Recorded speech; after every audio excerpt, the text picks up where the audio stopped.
NFL show on the Grueling Truth Sports Network.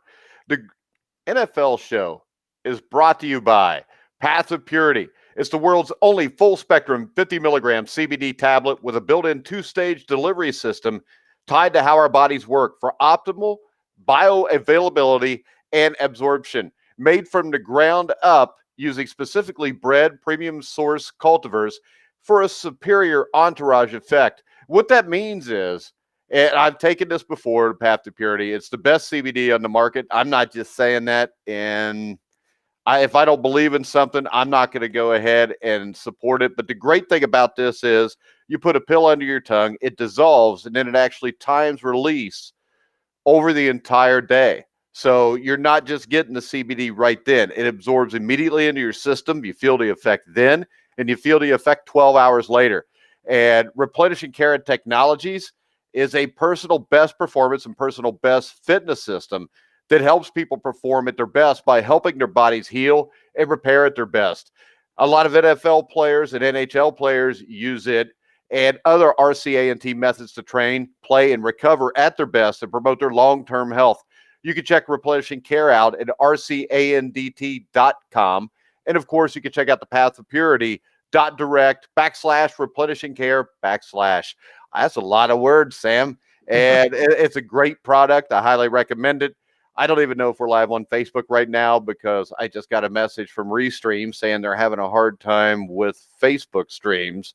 So everybody can watch the show later, I guess, instead of live. But today, I am Mike Goodpaster. Of course, Sam Teets is with me. He's a Pittsburgh Steelers fan. They got their ass beat by the Cleveland Browns. I just wanted to bring that up, and I will bring it up for the next 300 and, well, probably the rest of Sam's life because they lost to the Cleveland Browns. Today, we're going to go over Sam Teets' mock draft, which you can see on thegruelingtruth.com. See, it says Sam Teets 2021 NFL Mock Draft 1.0. 3 wide receivers go in the top 10. Sam, when we look at your mock draft, is this what you believe teams should do, or is this what you believe teams will do? More so right now, along this believe teams will do. Eventually, I'll develop to a level of comfort where I'll start doing it what I would do personally. But I haven't been able to look at every player in the Titans yet, so I don't really know. Well, saying what I would make in terms of decisions right now, but this is what I believe teams will do based on what the needs they have and based on the directions that are headed. All right, let's slide down and look at your top 3 or 4. And we've got number 1, of course, Trevor. Go ahead. No, I mean, if it's Trevor Lawrence at number 1. And did you hear the news earlier today? Apparently, Urban Meyer and Jacksonville Jaguars are in advanced talks for him becoming the new head coach. It's not done yet, but it sounds like Urban Meyer's job from Jacksonville, actually. Yeah, and I disagree with the generational talent with Trevor Lawrence. Generation talents to me, it's hard to be when you just had one in Joe Burrow. But Joe Burrow, I think, is infinitely better at this point in his career than Trevor Lawrence. I think Andrew Luck, John Elway, those guys were generational talents. I think Trevor Lawrence is a guy that has a lot of talent. I don't know that he is a can't-miss project, though.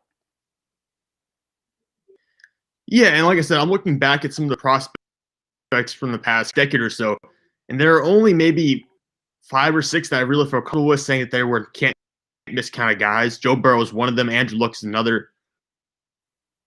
I know Deshaun Watson was like taking in his draft or whatever, but Deshaun for me was a very comfortable prospect in terms of what Houston put into him. Yeah, but how about this? When you say 5 or 6, I mean, Aaron Rodgers was not considered that coming out of college.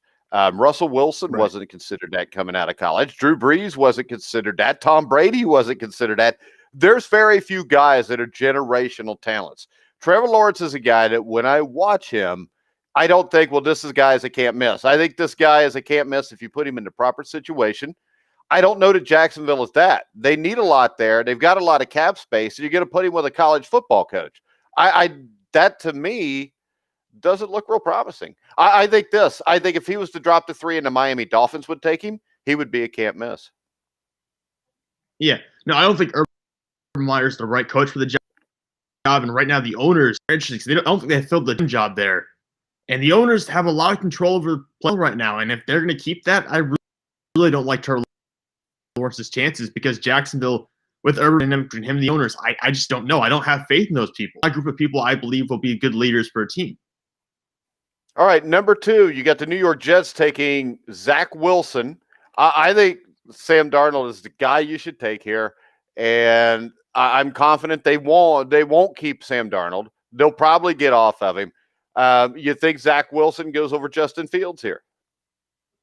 Yeah, I do, because when I watch Zach Wilson, I have put a little more time and effort into watching Zach Wilson since the last time we talked about him. He Better has than Trevor the ability, Lawrence, like you said, like you told me earlier, to move out of the pocket, extend plays, but find guys downfield. And it reminds me a little bit of what Wilson does in the ability to have the athleticism and move outside the pocket, extend those plays, but be looking downfield while you're doing it instead of someone like Lamar Jackson, who, when he tucks, he's going to run. He's not looking to extend the play. So I think that's a little bit of the difference with Zach Wilson. And I said he's got a little bit of the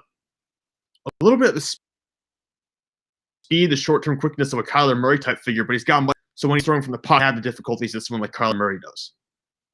Yeah, and I think with him, he reads the field better than Trevor Lawrence. And I think that he has better feel in the pocket than Trevor Lawrence. I think Zach Wilson is the best quarterback in this draft. So with that being said, and with that being said, I'm the Jets.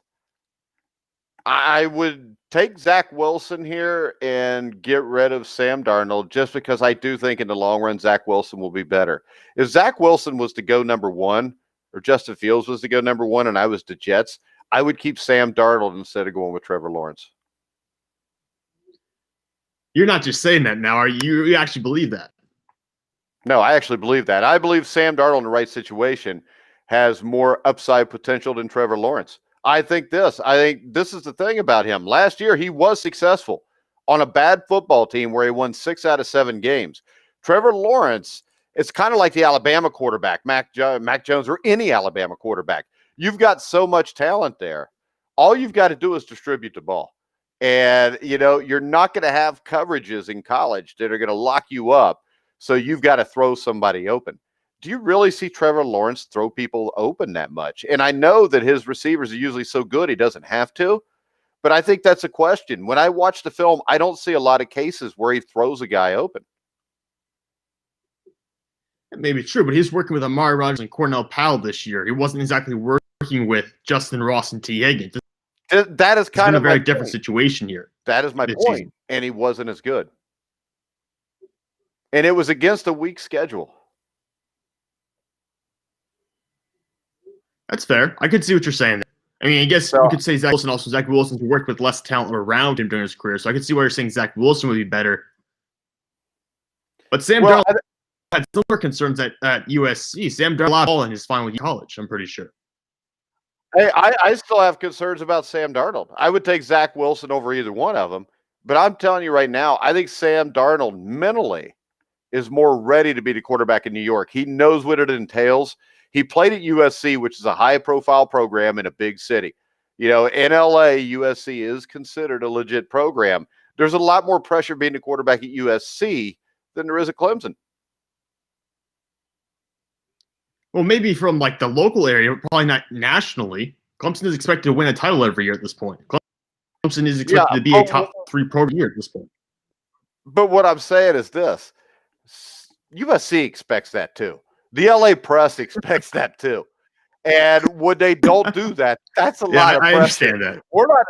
I'm talking about internal pressure from local media, not maybe nationally. All right, you go to number 3. You got Jamar Chase. Everybody, crapped their pants when they saw Alabama's Heisman Trophy winner play. You have Chase ranked higher than him. I agree with you. And the reason I say that is I just like Chase's size. I mean, Smith looks like he's 5'7" and weighs 180 pounds. Yeah, Smith, I think, is officially listed 6'1", maybe 185, 180 pounds. I just like Jamar Chase because of the size. I mean, Devonta Smith, he might be fine. He might never deal with injuries at the NFL level. But he's a little bit I've ever seen a receiver come to the pros at the level with that and be potentially a top 10 pick. So I feel a little less comfortable with him if I'm actor. And that's Jamar Chase. I haven't seen him play football in a year.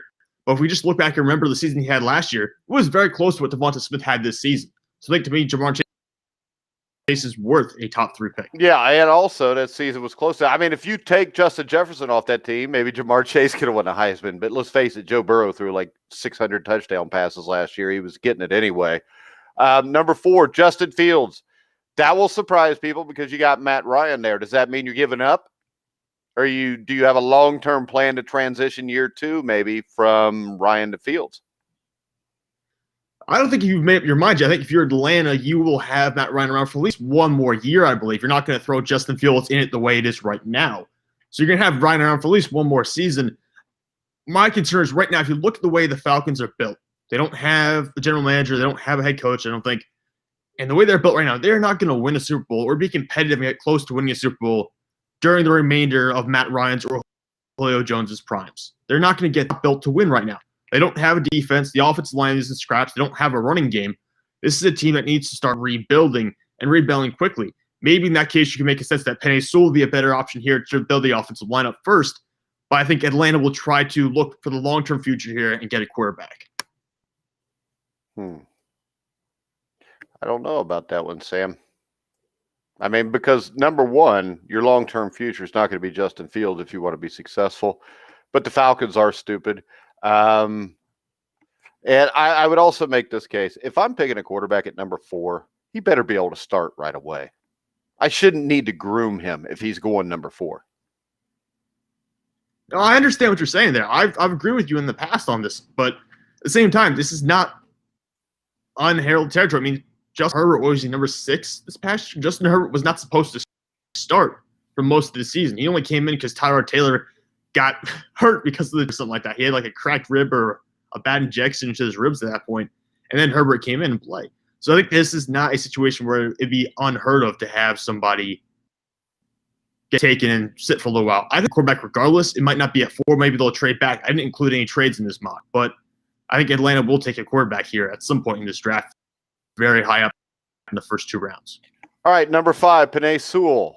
Offensive tackle from Oregon. That'll make all Bengal fans happy, I believe, even though a lot of them are freaking out about Smith. To me, if I'm the Bengals, if Chase is there, I'd have a hard time not taking him just because of the relationship with Burrow. But if Sewell is there, he has to be taken. Now, I don't think he is the slam dunk, no doubt, greatest offensive tackle that ever lived outside of Anthony Munoz that a lot of people do. I think I see issues a little bit with hand placement.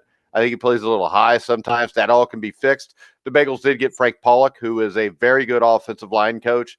I can't believe I'm complimenting the Bengals for a hire, but I think they do have the right man to be the O-line coach. So I think this is a no-brainer with Sewell's there at 5 for the Bengals.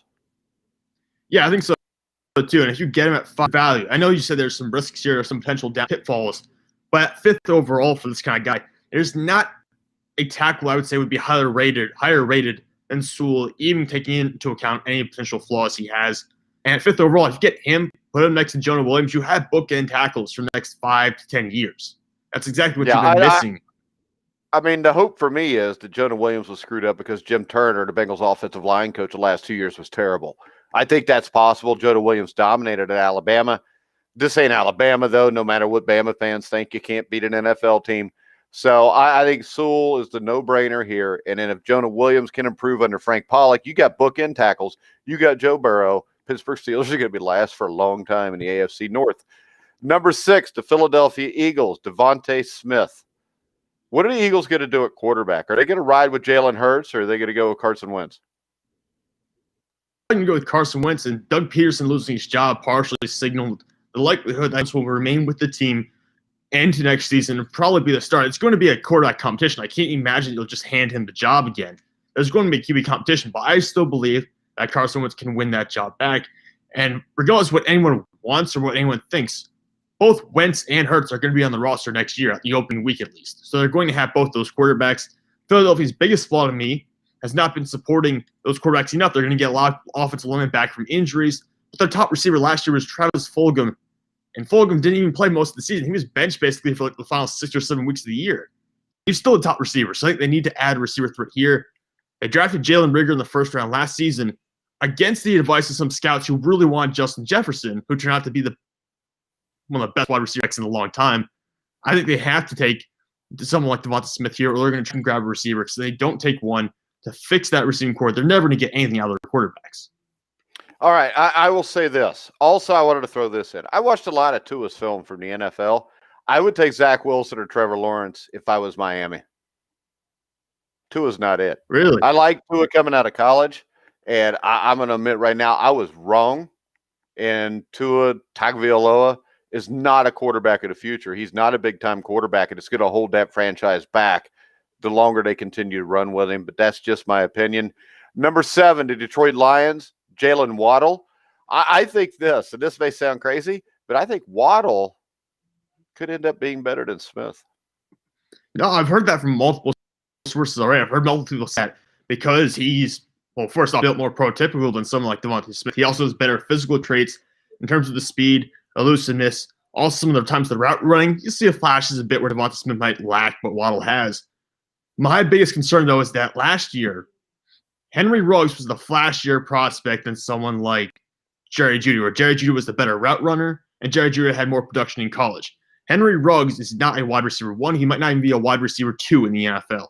So my concern is taking someone who you're basically basing physical traits on and speed and that kind of stuff versus the kind of guy who's shown the production, the capabilities of performing throughout an entire college season. Jalen Waddle's never had an 1,000-yard season. devonta Smith has 2 of them. Well, I can tell you this. I would still pick Smith over Waddle. I would just say, don't be surprised if Waddle ends up being better. My question with Smith is what happens when you get a big physical NFL corner on him jamming him? Can he get off of that? Because when I watched Ohio State's corners and safeties try to jam him, he would just make a move and they would never even touch him and he would just run around them. That's not going to happen in the NFL. No, people think people forget. When people say like Alabama could beat an NFL team, no, they can't have at any given time 6 or 7, maybe even 10, if you want to count offense and defense, maybe 10 or 11 guys who are NFL ready on. Every team in the NFL has that 1% of talent taken from college put into the NFL. Those guys are on NFL rosters. So it's not going to be like a cakewalk, even for the top prospects, because they're playing against guys who are leagues ahead of most of what they faced during the college football season. All right, where are we at here? Number 7 to Detroit Lions, or not Detroit. Number 8 to Carolina Panthers. This is what I would do if I was Detroit. I would take this pick. I would take Micah Parsons, linebacker from Penn State, because the Lions, damn, you ain't winning nothing with. You got to start up front. You want to build a team, you got to start up front. And I know a linebacker's not up front, but he's part of your front 7. I think this would be a solid draft pick for Carolina. Yeah, and the Panthers, they haven't had an open spot with Tyre Whitehead entering free agency. High-value linebacker. You've been looking for a guy to lead your defense since Luke Kuechly retired. And you did draft Derek Brown last year and spent a lot of picks, including one on Jeremy Chin, who also plays linebacker, building a good defense. And I think Parsons is just kind of a transcendent player who could be this perennial all-pro type player. Passing up on him, I'm half taking here of Carolina. You have the opening. He's the kind of player who could be a game changer for your roster. I don't know why you would pass him. All right, next up, we are the Dallas Cowboys. Christian Darisol. This is a team that definitely needs offensive tackles. They need offensive linemen right now. Who would have thought we'd been saying that 3 or 4 years ago, Sam? Yeah, no, it's crazy. Lines for 3 or 4 years ago, including Philadelphia and Pittsburgh, they're starting to crumble. You have to rebuild these lines every 5 or 6 years. And the Dallas Cowboys, they just had Tyron Smith miss, I think, 13 games this year or something like that. He missed plenty of games. He's missed games in the past as well. And he's well over the hill at this point, even though he's like 31. Lowell Collins, the right tackle, missed the entire season. He's got a history of injuries. So even if you take Darisol and maybe he, I don't know, worst case scenario, you play him at guard for a year and then you move him outside. But I think this is a guy who could be a plug-and-play starter and has potentially the highest ceiling of anyone other than Penney Sewell at the tackle position in this draft. All righty, let's go to number 11, the New York Giants. Quiddy Payne, edge rusher out of Michigan. What's your take on Quiddy Payne? Yeah, I just think the Giants, they need more of a pass rush. Now, I'd be interested because I don't think he 100% fits their scheme right now defensively. But they are missing pass rush. Even though Leonard Williams had over Texas past year, they didn't have many other guys who got anywhere near the quarterback. In the past, when they've won Super Bowls, when they played, it's because they had good pass rushers. Think about the mid-2000s, early 2010s when they had everyone from Michael Strahan to Justin Tuck to OCU Mura to Jason, those guys, they don't have players like that right now. And because of that, the defense is suffering, and the whole team isn't playing that well. I understand the offense is a big concern, but I think you have to, if you build up that defensive front, the rest will come. You also line a little bit as well, but you can do that later in the draft. All right. I like Payne. Do you think he is better than Gregory Russo? I think he's a little more. I think his ceiling's higher. I don't know if I like him much better than Gregory Russo. I think Russo proved a little bit more to me in college, but I think when we're talking about how it could translate to the NFL. So there's a little bit of caution to that because that doesn't always work out. But it's got to worry you didn't play in the 2020 season either. Well, yeah, but also Jamar Chase. And at this point, we have to. It's difficult. You're right. It's unusual to have guys sit out for an entire season, not have a year tape on them. But teams are going to move forward and still going to take these guys, even if they haven't played. Yeah, but it's still a concern, I would think. No, it's still something you have to look for when you get a guy in, and hopefully you see a pro day or a private workout or something like that, so you can get a look and feel for what that 1 year off might have done to them. That means absolutely nothing. Who gives a damn about a pro day? They're running around in shorts. Yeah, just basically at the I guess it's basically a smaller version of the combine. Well, it's just stupid. Did we pass Patrick Surtain? We had to have skipped him at some point, didn't we? Oh, Denver, yeah, we did. All right. I mean, that to me is also a pretty simple pick. I mean, yeah. SEC Defensive Player of the Year, Alabama corner. The Broncos had Bryce Callahan and no one else really for cornerbacks right now. And I think at number 9, good value. You're not taking a risk like someone did for Jeffrey Okudah last year. It was 3 for Detroit. Again, number 9, great value pick. Top cornerback in the class by far. And I think for Denver, another solid piece for your defense that should be getting Von Miller back. All right, next up, you've got Virginia Tech's Caleb Farley going to the San Francisco 49ers. I guess that is to replace Sherman or Richard Sherman. Yeah, and that defense is going to be really good next year. Once they get Bosa back and all these players that had suffered injuries, Sherman's not going to be there. They're not going to re-sign him at this point. So you got to place him because you don't have a dominant player in that secondary, even though that defense is very good. So I think you have to find someone to replace Richard Sherman. Caleb Farley to me is corner, and after that gets a little bit dicey. These are the only 2 guys I feel very comfortable with towards the top 12, top 13 picks in the draft. So I think you go for him. And if he pans out, you have a defender, even if Robert Saleh leaves somewhere else. All right, I disagree. I think J.C. Horn is the number 2 guy. Oh, you like more? I mean, we have like maybe 16 down here, but yeah, he's another guy who's raised a lot of attention the past year, I should say. Well, the thing about Horn to me was his best games, one of them was against Florida. Nobody did anything against Florida, and he was really good shutting down Seth Williams and Auburn. I think he's better. I think you have questions here that Farley looks kind of like a one-year wonder. You know, he had a torn ACL, and I think 17, played poorly in 18. He was excellent in 19. He sat out 2020, but I think he has physical tools. But I think that you kind of look at a one-year wonder, and he's flagged with durability issues. I think that he gets drafted probably between 20 and 32, but I think this would be way too high for him. All right, I can see what you're coming at, but my also question would be Horn. I mean, does Horn have 2 really good years of tape? I know he's got 1 this past year, but I don't know if he has 2 good years of tape either. Hey, you know what? I'd rather go off of 1 good year of tape shutting down Florida and Auburn than I would tape from 2 years ago. And there's no durability issues with Horn that I know of. No, I haven't seen any red flags about durability for Horn either. I haven't seen any kind of injury reports or anything like that. From looks of it, he's played it the past 3 years and played fairly consistently, even though he played his best year this past season. All right, 13, Rashawn Slater, offensive tackle out of Northwestern. To the Los Angeles. You have to fix the offensive line if you're the Chargers. You have to fix the offensive line. I mean, the offensive line's been an issue since Philip Rivers was there. It's been an issue for maybe the past 5 or 6 years. I still haven't fixed it yet. Slater's a guy well enough that if he didn't work out at left tackle, which, by the way, Trey Pipkin started like 6 or 7 games for them last year. That's not good. So if you don't have him work out left tackle, he's good enough to play guard as well. This is a versatile offensive lineman. He's more polished than most players in this draft class. Maybe he's short of Sewell. And frankly, he's not going to have the ceiling some of the guys they've already brought up or some of the guys you might hear about later, but he's still going to be more consistent. I don't think he's going to fail in the NFL. I don't view if there's a way he's going to fail in the NFL. He is going to be a solid offensive lineman who will start for you for the next 10 years. Well, I think he's a better fit as a guard or center. And I think he's going to be a second-round pick.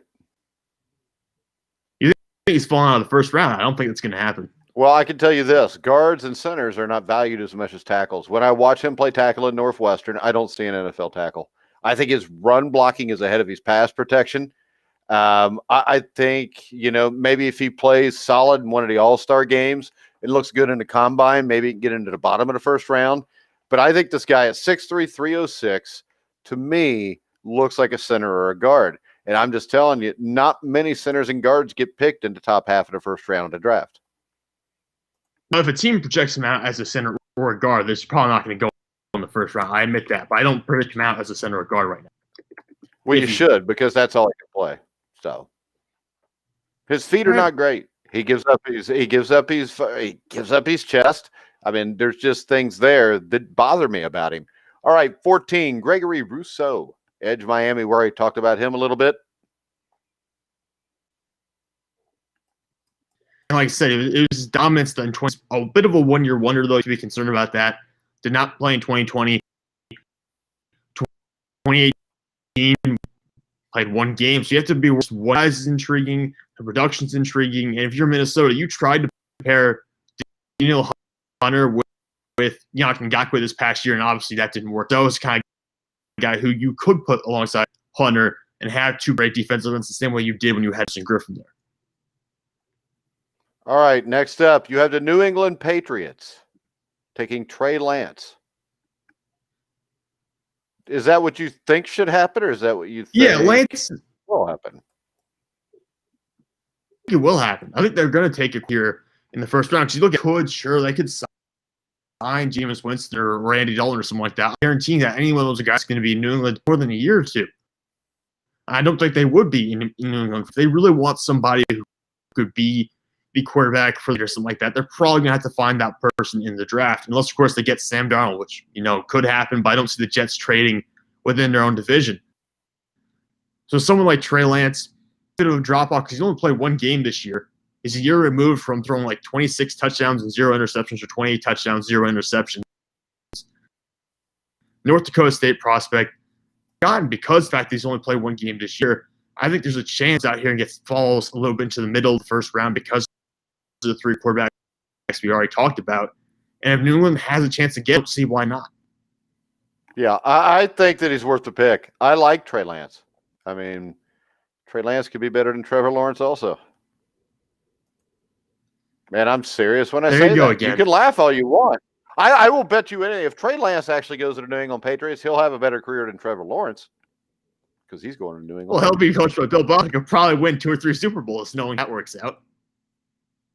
Maybe 6. Hell, last guy got drafted in the 6th round and won 6. I think Trey Lance, the only drawback is he didn't play this year. He only played the one game. Didn't look great in that game. Last year, 28 touchdowns, no interceptions. I think the thing that strikes me about him is, and this is why I would give him a shot to be better than any of these guys, is the fact that outside of Zach Wilson, there's no other guy that looks as comfortable in a pocket that's falling apart around him. Well, that's huge. And to me, that's huge. Yeah, the NFL systems offensively are much different than what you can run at college. So you're going to have to be comfortable with the pocket. Those quarterbacks who are not pocket, someone like Lamar Jackson, have that extreme athleticism. You're not going to survive in the NFL. All right, number 16, Arizona Cardinals, J.C. Horn. We've already talked about him a little bit. And if you think he's corner number 2, to steal Patrick Peterson is good offseason. It wasn't that good this past year anyways, and Drake Kirkpatrick's also on the team. He's a pending free agent as well. Someone like J.C. Horn, if he's corner, get him at 16th overall, that's really good value.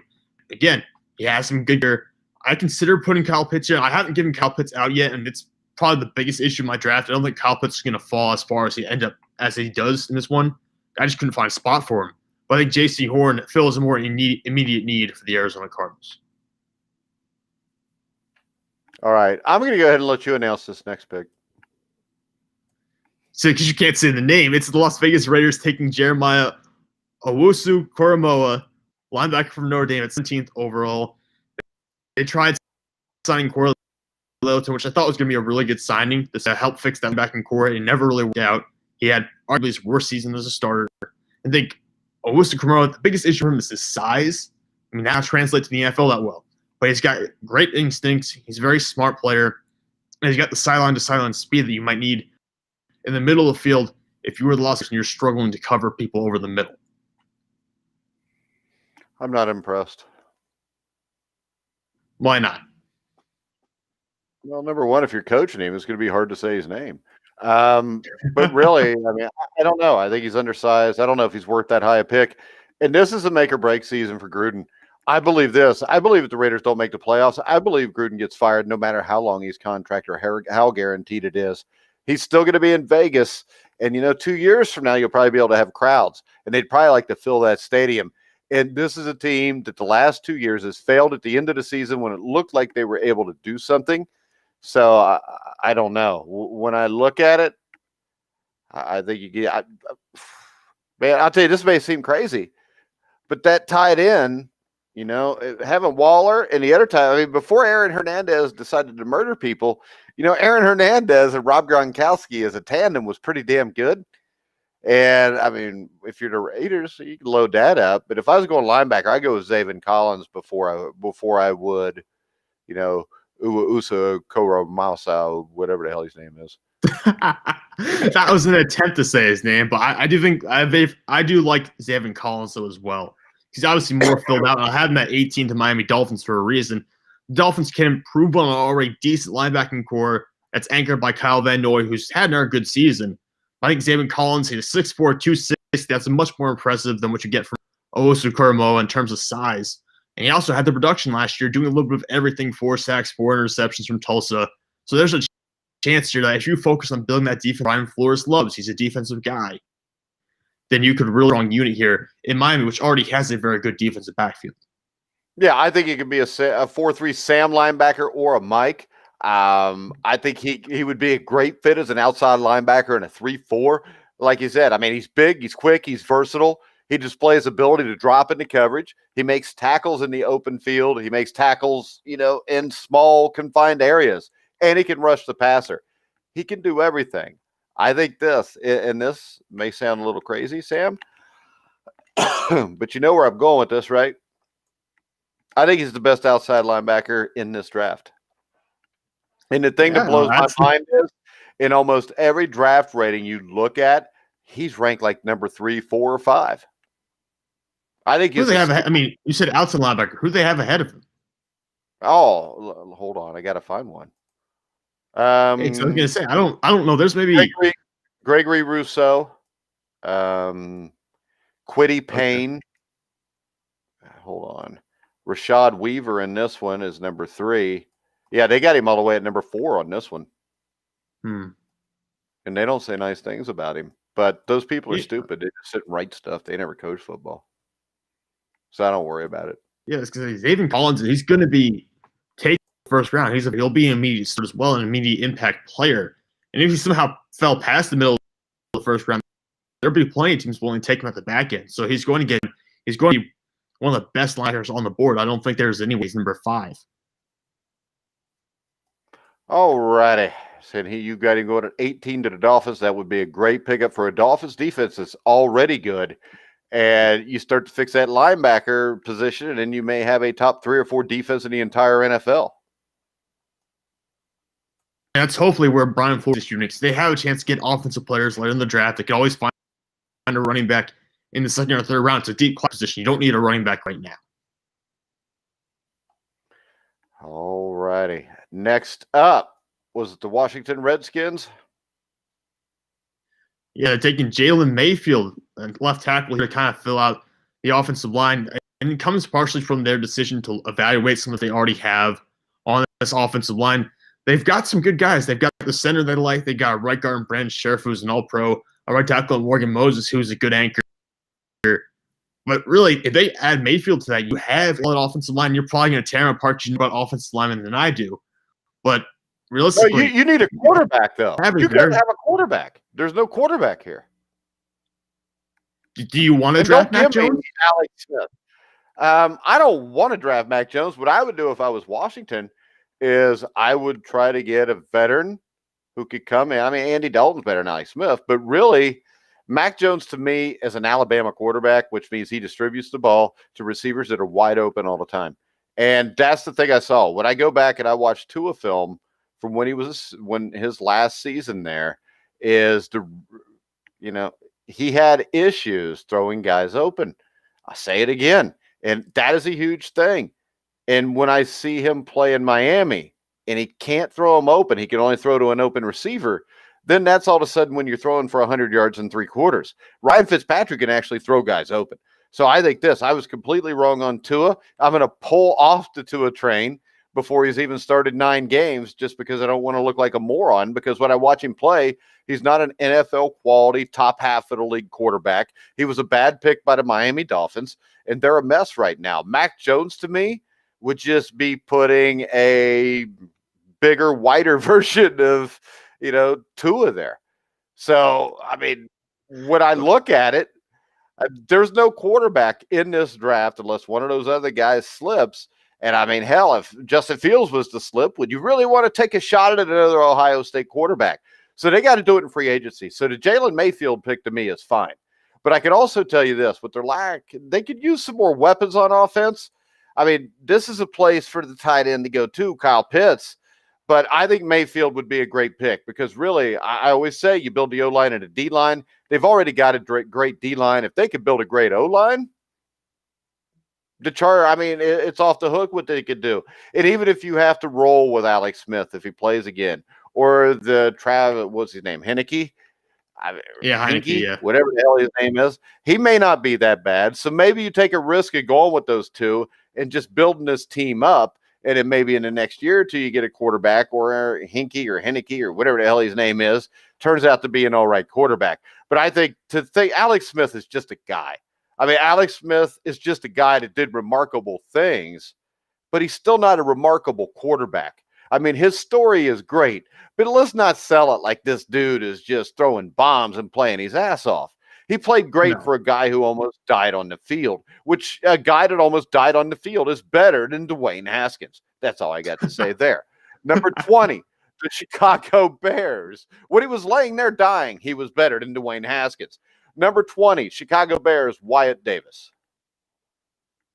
Yeah, and this could change because Wyatt Davis, I had drawn up the official draft of this before the national championship game, but Wyatt for an injury there. Officially it is yet. If it's a severe injury, you might see him go in the first round. There are concerns about his lack of versatility on the inside. You're probably going to have him locked in at guard. Chicago needs to establish some kind of run game here. Because right now, the quarterback situation, they're bringing back Matt Nagy and the general manager, which I'm not a fan of the general manager especially. I don't know if you're going to have a good quarterback next year. You're going to have to be able to run the ball. Wyatt Davis is a mauler in the running game. That's his specialty. Bringing someone in who's big, strong, play on the interior. You have an open guard to fill. So I think Wyatt Davis could go here. There's a lot of roads that Chicago Bears could take. I gave him Wyatt Davis. I'm watching Wyatt Davis's film right now. He plays at Ohio State. What do you like? What do you not like? He plays at Ohio State. I never liked that. But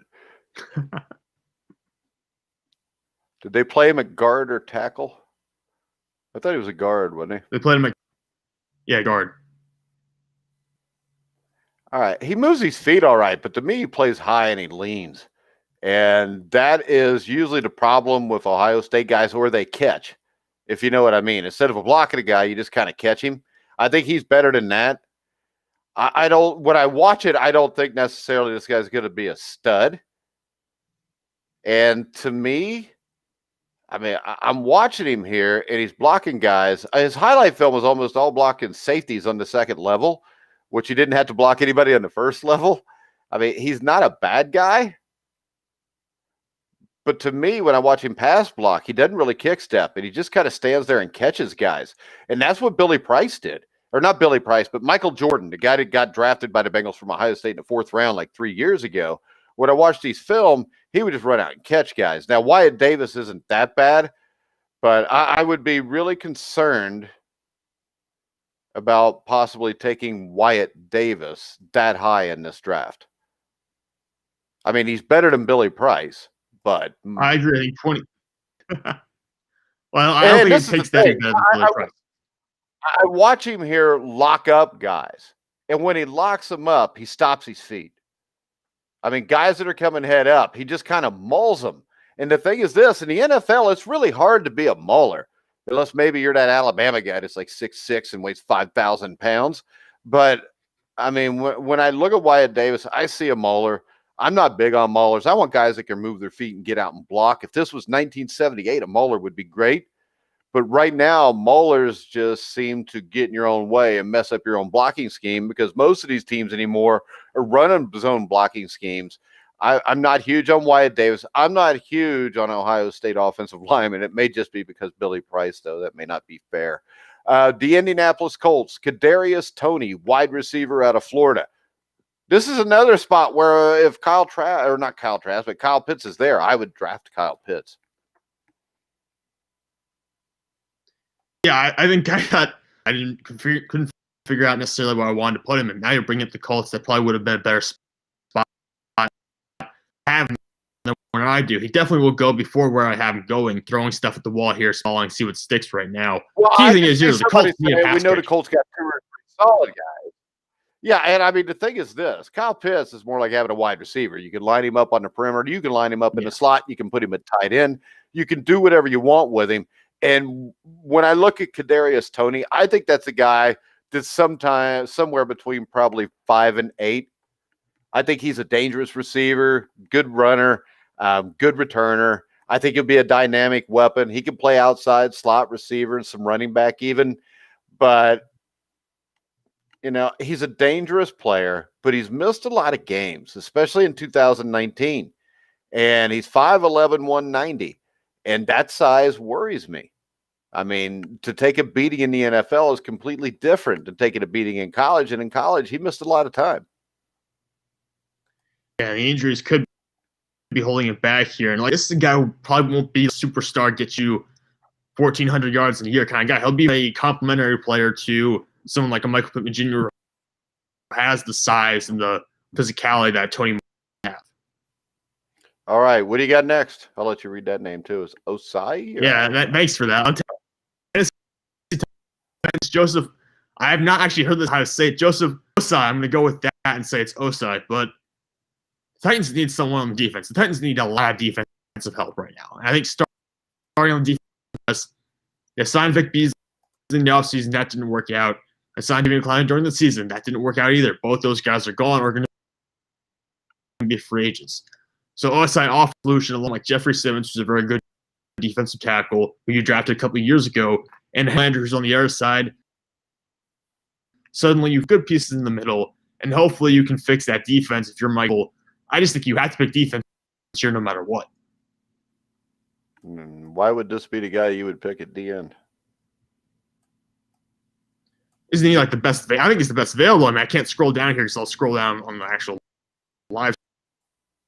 But not any other pieces here. Like defensive end class break, you're not getting a lot of edge rushers in this year, especially top end guys. Well, in the first round, he's not worth a first round pick. I mean, that's. Is there someone you would think on the board who would be worth the spot? Well, I'm not somebody that thinks just because I need this position, I got to pick it. I mean, I'm more the guy that's going to take the best player available in most cases, especially in the first round. That's just the kind of guy I am. Yeah. I mean, if we look at it, defensive end-wise, who do you have gone so far? You got Russo gone, correct? Russo gone. Payne's gone. What about Carlos Basham? I think that's it. I've not given out Carlos Basham yet. Because I think Carlos Basham is better. All right. You like the Wake Forest guy. Okay. Yeah, I've always been a big Wake Forest fan. All right, number 23, the New York Jets. You got to pick a Najee Harris, running back out of Alabama. I think running backs are overvalued. Everybody thinks that. But I think Najee Harris is kind of different. I think he's undervalued just because you watch him block, you watch him run with the ball, he can catch the ball. He's a triple threat. He's a hell of a player. My only case is this. I would damn near go somewhere else and maybe try to get the Sermon kid in late second round or late third round. That's just because would be the argument here. There's also guys. Yeah, I mean, there's other guys here like I think there's other guys like Devonta and Michael Carr from University of North Carolina who are also very good runners who could get into second or third round. A lot of teams might try to go that route. The issue is that if everyone goes that route, then all these running backs are napped up together in somewhere like a span of 10 to 15 picks, and they're all going to be gone immediately. So if you wait too long, you're going to miss out on all of them. Najee me is a special running back who I think could slip out of the way running backs are valued in the NFL right now. But he's a first-round talent. He's that good of a player. I don't think he'll slip out of the first round. I'll tell you what, if I'm the Pittsburgh Steelers, I'd be all over him. I'm not big on James Conner. You know that. I know you're in love with James Conner. Yeah, and I'll tell you what, Echenberg. I like James Conner. You've got Pittsburgh taking, was it Eckenberg or whatever it is, the offensive tackle from Notre Dame. If I was the Jets, that's who I would take. Because that's what the Jets need to build a team. Go with Eichenberg that high. Okay. Yeah. I don't know that Eichenberg's that great, but I would go with the offensive tackle there. You get the Pittsburgh Steelers at 24. Would you really rather have them take that kid or Kyle Pitts if Kyle Pitts was there?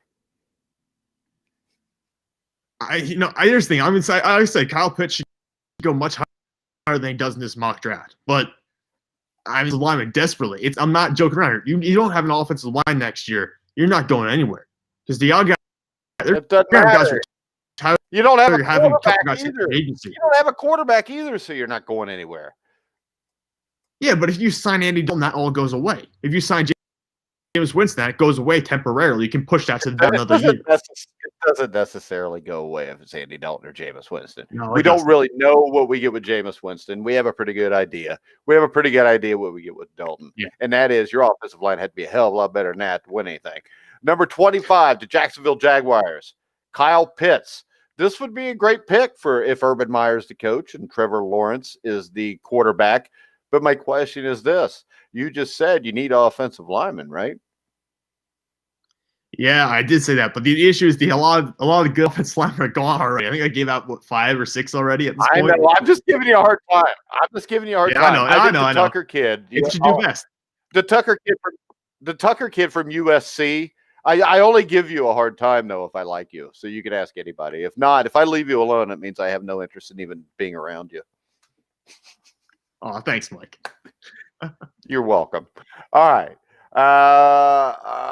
Let's see. Like I said, I would take the Tucker kid at tackle, but I would take Pitts, especially if I've got a young quarterback. The best friend of a young quarterback is a really good tight end that can catch the ball. 26, the Cleveland Browns, Eric Stokes, cornerback, Georgia. Yeah, I'm a little concerned about this pick. I think they will go somewhere along the defense here. They have the offensive piece they need. The offensive line finally looks great, so they don't really have to worry about that this year. They've got tight ends. They've basically filled out so many picks and so many guys in free agency at this point. You don't have a lot of worries. I think the defensive backfield is still a concern. I think it's probably the biggest flaw of this unit, maybe outside the linebacking group, and there's not many linebackers left at this point to nab. I am worried about Stokes because it's the first run. It's the first mock of the year, and I'm willing to take some risks. Stokes does give me some concerns, though. I'm worried that this is just another mediocre corner who understand why some people will have him going in the first round. All right. I think Rodarius Williams is better from Oklahoma State. All right. Got him going higher? No, I don't think he's that good. But I just said I thought he was better. I don't think the corners are that great in this draft. I think the team that's really – I would hope the Cleveland Browns would pick Shaun Wade because I think Shaun Wade's absolutely horrible. I think he'd be a great first-round pick for the Browns. Yeah, I think Shaun Wade – you know what? Shaun Wade would fit right in Cleveland Greedy Williams. All right, 27, Travis Etienne. That's a Clemson homer pick. That is not a first-round pick. What do you got to say about that? Well, what do you mean? Travis first player? I only think Najee Harris is a first-round running back, and that's in the bottom 10. And Najee Harris is a lot better than Travis Etienne. He's better in pass protection. I'll give you that for sure. That is like also a big thing to me. Actually better in the receiving game as well. Yeah, that's the two big things to me. The way offense, it's according to what kind of offense you're running. I mean, if you just want to line Travis Etienne up and run the ball, that's fine. But that's not how the NFL works today. I like Harris better. If you just wanted a straight runner, I don't know. What about Kenny Gainwell, the running back from Memphis? Really, you're bringing him into this conversation. I didn't see that come. Because I think Kenny Gainwell may be the best. How about this? I think Kenny Gainwell is the second best running back in this draft. I watched him play last year. He's electric. He was a red shirt in 19. And, he averaged 6.3 yards per carry, 1,459 yards with 13 touchdowns. He did not play this season because before the season started, he lost 4 family members to COVID-19. He's fast. He's explosive. He could rip off a big play at any point. 5'11", 191. He could stand to get a little stronger. He'll probably put on 10 or 15 pounds of weight. He probably already has. I think this. Yeah, I think Kenny Gainwell's a guy. Kenny Gainwell's a guy that if he drops a 4.42 to a 4.45 in the combine, will be one of the stars of the combine. I think he's a guy that's highly overlooked. If you watch the Cincinnati Bearcats defense against Georgia, Georgia couldn't run the ball against them. Nobody could run the ball against them this year. The last guy that could was Kenny Gainwell last year. The only 2 games Cincinnati lost were the last 2 games of the year in the regular season and in the AAC championship game against Memphis. And Kenny Gainwell was a big reason for that. So to me, I would take Gainwell over Etienne. I would never do that, but I can see what you're saying. I mean, I'm looking at the numbers right now, and they do look impressive. He's a dual threat back. Gives you some of that. I don't know. You should see how much he's improved physically in the past year. That will be something. If he balloons up to 205 or something like that, that'd be impressive. Yeah, if he comes up 205 and it's muscle, yeah. And I think, like I said, the combine's going to be huge for him. The Baltimore Ravens will take Elijah Vera Tucker, offensive lineman from USC. The Ravens need offensive linemen. They need weapons at wide receiver also. And, of course, you never know when they might jump a running back. But I think that this would be the correct pick for them here. Yeah, and we've talked about in the past, you build from the front back, whether that's on the defense or the offense. You start with the line. And Vera Tucker is a very versatile guy who can move him around all the places you want, basically. And you have Ronnie Staley coming off a serious injury so far. And you're going to lose a couple of guys in free agency. So you have to have a versatile player who can move around. I think this is a perfect fit for Baltimore. Fits their needs, and it's just a very good player. All right, number 29, New Orleans Saints. You got to take a Nick Bolton, linebacker out of Missouri. Yeah, now you have a very different linebacking core than you did a couple of years ago. You have Zach on the outside, Nick Bolton on the outside, potentially Demario Davis as well. You want to shake that up, but they are losing Alex Anzalone to free agency this year, so you're going to have to do something with that linebacking group. And they have an embarrassment of riches. The big question will be the quarterback situation this offseason. But assuming they get that fixed, you have basically everyone else you need at every other position on the field. Yeah. Saints are in pretty good shape. If they could just win a playoff game or finish a playoff game. Next up, where are we at? Number 30, Alex Leatherwood, offensive tackle, Alabama. Yeah, another out there coming off the board here. And I originally thought it would be better for them to go cornerback here. Someone like Deion Kendrick, I knew was very new to the position, still kind of raw. But he's going back to Clemson for his senior year. So he's off the board, and I wasn't going to give them Shaun Wade. So I decided to go with Alex Leatherwood instead, try to give him an offensive line because they are losing a guy, I think, a right tackle in free agency. So they're going to have to plug someone in there. And Alex Leatherwood is the best tackle on the board, I think, left, unless you consider Sam Cosmi to be the best guy around. I don't know. I'm not sure on Leatherwood. I mean, it looks like he's got good feet. He's got good size, got good length. I think he's good in speed pass rushers. I kind of question his ability to, block in the run game a little bit, especially an NFL run game. I could actually see Leatherwood falling to the middle or late second round even. No, I could too. I mean, you're kind of here where you're looking at offensive tackles with Leatherwood. I mean, to me, have we went over Sam Cosmi yet? No, he's down at 32. Yeah, because I think Cosmi might be better. But I don't know if I agree. I don't know if he's strong enough, though. Actually, after Tucker and Sewell, I mean, everybody else, I mean, I think that really those are the only two that are first-round picks. And Tucker's just a first-round pick because he's the second best guy. I don't know if he is I don't put it like the only guy that I think for sure as an offensive tackle is worth a first-round pick here is Penney Sewell. Right. Because is that the first time how common is that where you have a situation where you're like, well, we know the one guy for sure, but we don't know about everyone else? Because I think we're going to learn a little bit more the more time we have to watch these guys, or more time at least to sit back and analyze what they've done already. But I mean, is it common to have a situation like this year where you're just not sure about everyone else? It's hard to find offensive linemen, though, at any level of football. Yeah. And the problem is, if you're an offensive tackle at Texas, you're not just playing great teams all the time. If you're the offensive tackle at Alabama, you're not playing an NFL-type edge rusher all the time. So, I mean, the key here, and I haven't done it yet, but we will, because on Rockfin we'll start doing exclusive shows just breaking these guys' films down. But I think the key here is to watch Texas when they play Oklahoma and see what Cosby does. I mean, whoever the best defensive ends are that he played against, watch those games, because those games will tell you everything. Because a lot of times I've seen guys, perfect example, Big Daddy Wilkerson. The Bengals picked him at the top of the draft like 20 years ago. He was a horrible pick. And the thing is, he had all these great sack numbers. But when you watched his film, he got completely shut out against the Michigans and the Wisconsins and the Michigan States. He got all of his numbers against Illinois, Northwestern, and teams like that. So he ended up flaming out. 31, Green Bay Packers, Terence Marshall, wide receiver out of LSU. I think this is a solid pick. They should have made this last year. Yeah, they should. Aaron Rodgers helped last year, so they got a backup quarterback who might never see the field. So that's going to be interesting to see how that plays out. But Aaron Rodgers, he's asked for help last year. He's going to be the MVP this year. Give him what he wants. He wants help.